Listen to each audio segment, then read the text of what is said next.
네, 안녕하세요. 토목박사 훈이TV 구독자 여러분. 정말 오랜만에 이렇게 또 카메라를 다시 켜서 여러분들을 이렇게 만날 수 있어서 너무나 반갑고요. 늦었지만 2024년 여러분들 모두 다 새해 복 많이 받는 날 되셨으면 좋겠습니다. 예, 그동안 너무 이렇게 연말에 바쁘고 해서 보통 시간을 못 냈는데요. 오늘은 뉴스를 보다가 도저히 이렇게 카메라를 제가 안 켤 수가 없어서 여러분들을 켜게 됐습니다. 여러분들이 뭐 알다시피 저는 이제 그 구조 기술사인데요. 저는 이제 그 토목 구조 기술사입니다. 구조 기술사에는 두 가지 종류가 있습니다. 토목 구조 기술사, 또 건축 구조 기술사. 근데 어제 뉴스를 보니까 경북 문경에서 화재 사고가 일어나고 그 화재 사고가 일어나고 나서 그 건물이 완전 그 깡통 찌그러듯이 이렇게 찌그러져 있는 모습을 보고 너무나 개탄스럽고 마음이 좀 힘들었습니다. 그리고 더군다나 거기서 탈출하지 못한 두 분의 젊은 소방관들이 이렇게 순직하시고 돌아가셔서 너무나 마음이 힘들었는데요. 사실 이런 부분에 대해서 저희 구조기술자들이 한번 좀 보고 생각해보고 넘어갈 부분이지 않나 좀 그런 생각이 듭니다. 제가 여기 오늘 말하려고 하는 게 뭐 설계가 잘못됐다 아니면 뭐 설계 기준이 모호하다 라는 그런 이야기를 하려고 하는 게 아니라 설계에 있어서 사회적인 그런 형평성에 대해서 오늘 좀 이야기해 보려고 하는데요. 여러분들이 잘 아시다시피 저는 이제 원자력 발전소 토목 구조물을 설계를 하고 또 일부 철골 구조물 또 이렇게 설계를 하고 있습니다. 화력 발전소도 설계를 해봤는데요. 그때는 이제 터빈 건물이라든지 또 주제어 건물 이런 이제 철골 이제 건물도 설계를 했는데요. 그때 이제 굉장히 좀 놀라웠던 사실이 정말 그 하이 퀄리티의 공부도 많이 하시고 또 다 자격증을 많이 가지신 분들이 여러 명이 모여가지고 튼튼한 철골 구조물을 설계를 합니다. 그리고 또 습격도 짱짱해서 뭐 박판 구조라든지 그 다음에 그 되게 약한 그 태생적으로 약한 구조 있잖아요. 뭐 중공 구조물이라든지 그런 구조물을 아예 쓸 수가 없습니다. 더군다나 저기 뭐 보일러 건물 이런 데는 보면 헤비 거더라 그래가지고 굉장히 높은 거던데 그 판 두께가 엄청나게 두껍습니다. 그래서 뭐 자골이라든지 여러 가지 이제 그런 문제에 대해서 굉장히 좀 안전성이 높은 그런 구조물을 쓰는데요. 그런 구조물은 정말 그 많은 사람이 투입하고 그 다음에 상대적으로 공부도 많이 하시고 자격증도 다 뭐 기본적으로 뭐 구조기술사 있으신 분들이 많이 투입돼서 그렇게 설계를 하고 있는데 근본 이런 뭐 공장 구조물 그 다음에 뭐 작은 것들 또 수년 전에 보면 마리나 리조트라고 설화중 때문에 완전 그 무너진 것들 있잖아요. 그거 같은 경우에도 경량 철골로 이렇게 건물이 만들어졌다고 합니다.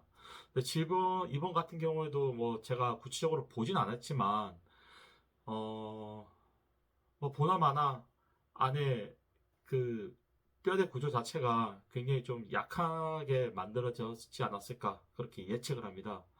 우리나라 그 뇌화법상에 보면 뭐 1시간 내와 2시간 내와 이런 거 있는데 그런 규정이 뭐 페인팅을 할 때 그런 이제 뭐 방아 페인팅을 한다든지 그 다음에 뭐 데크 플레이트 할 때 밑에서 이제 방아 치든지 좀 그런 규정이 있지 철골 자체의 뭐 두께라든지 그런 거에 대한 뭐 열을 받았을 때 얘가 얼마만큼 강도가 약해지거나 강성이 약해져서 그 상태에서 구조 해석을 하고 또 그 상태에 대해서 안전성 평가를 해야 된다든지 그런 규정 자체가 굉장히 이제 모호합니다. 그게 이제 건축법에도 그렇고 그 다음에 소방법에도 그렇고요. 그게 이제 뭐 양측에 있다고는 하지만 서로 간에 이제 실질적으로 소방 쪽에서 이걸 관여하지만 또 실질적으로 이게는 건축 구조 기준에 따라서 건축 구조 하시는 분들이 이렇게 설계를 하고 검토를 하게 됐는데요. 그 경계가 굉장히 모호하고 기준 자체가 모호합니다. 근데 그러다 보니까 사실 그 젊은 두 분이 정말 사람 구하러 그 불속에 뛰어드셨는데 그게 무너질 때까지 그분들이 있지 않았을 거 아니에요. 근데 나오시다가 그렇게 뭐 변형이 되고 원래 3층에 있으셨는데 이게 무너지 내리면서 2층까지 무너져 내려서 거기서 이렇게 발견됐다고 하니 어, 너무 좀 힘들지 않나 그런 생각 듭니다. 뭐 물론 이제 그 관련 법규라든지 규정에 따라 또 면밀히 이제 차이 보곤 해야 되는데 그런 이제 오히려 이제 사실 세계 돈이 조금 들고 그 다음에 중요도가 떨어진 구조물은 오히려 더 얇은 구조, 그 다음에 취약한 구조로 이렇게 만들어지죠. 근데 실질적으로 그런 얇은 구조, 취약한 구조가 구조 계산적인 측면에 있을 때는 훨씬 더 어려운 문제거든요. 뭐 예를 들어 아까 전에 말씀드린 헤비 거더랑 그 다음에 이렇게 경량 철골이랑 그게 구조 계산적인 측면에서는 헤비 거더보다 그런 경량 철골이 훨씬 더 구조적으로는 이제 복잡하고 어려운 문제거든요. 근데 그런 구조물은 뭐 사실 신경을 많이 안 써서 설계하는 게 이제 현업이다 이거죠. 그래서 정말 뭐 이러한 거를 통해서 정말 관계 법령도 강화되고 그 다음에 실질적으로 그렇게 중요하든 중요 안 하든 우리 그런 사람 생명과 연결되는 그런 안전성에 대해서는 너무나 강조돼야 되고 거기다 대해서 구조 검토라도 면밀히 해야 될 것 같습니다. 그렇다고 해서 무조건 면밀히만 강요할 수 없으니까 구조 기술자들에 대한 구조 검토 비용, 그 다음에 설계 단가 이런 부분에 대해서 정말 현실성 있게끔 돈 많이 주고 그 다음에 제대로 설계하고 제대로 검토하고 단 여기 대해서 무슨 문제가 있다거나 아니면 불법적인 것들이 있다거나 그 다음에 뭐 바르지 않는 모습이 있다고 하는 철저히 처벌하는 좀 그런 선진국다운 그런 관계 법령이 이번 기회에 만들어져서 앞으로는 몇 년 전에 있었던 그런 마련의 기초 사고나 아니면 근본 그런 순직한 그런 젊은 분들이 희생되는 그런 일은 다시는 없어야 될 것 같다고 생각이 듭니다. 그래서 오늘 이렇게 영상을 좀 찍게 됐고요. 물론 또 생각이 다른 분들이 있겠지만 저는 이제 기술자 입장으로 볼 때는 분명히 저거에는 진짜 그런 사각지대가 있고 그 사각지대가 이번 사건에도 어느 정도의 영향이 있지 않나라고 저 개인적인 생각이 듭니다. 물론 이제 제가 영상 올리고 나서 여기다 비평한 말씀도 많이 있을 건데요.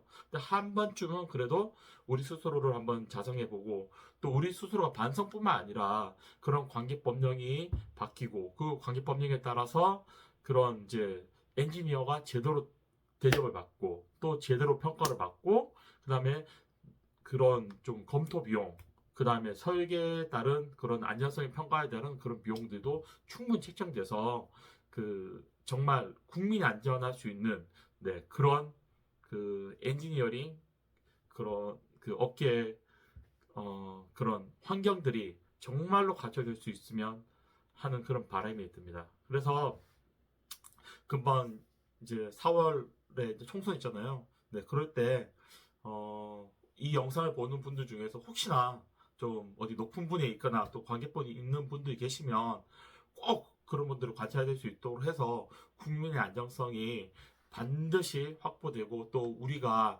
그런 안정성에 기여할 수 있는 그런 역할을 또 할 수 있도록 그런 환경이 마련될 수 있으면 좋겠습니다. 네, 이상으로 영상을 마치고요.